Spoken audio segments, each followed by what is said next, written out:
যুক্তরাষ্ট্রের ক্যালিফোর্নিয়ায় বিমান বাহিনীর একটি বি-52 বোমারু বিমান বিধ্বস্ত হয়ে ৮ জন নিহত হয়েছেন।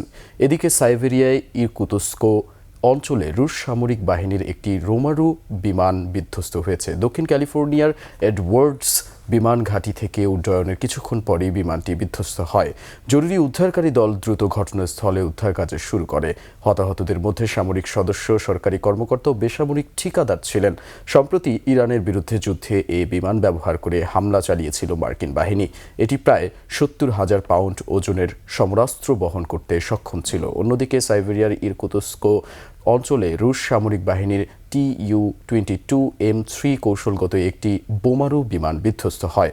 বিমানটি হাইপারসোনিক কিনঝল ক্ষেপণাস্ত্র বহনে সক্ষম। বিমানটির ৪ জন ক্রু দুর্ঘটনার সময় ইজেক্ট করে বেরিয়ে আসতে সক্ষম হন।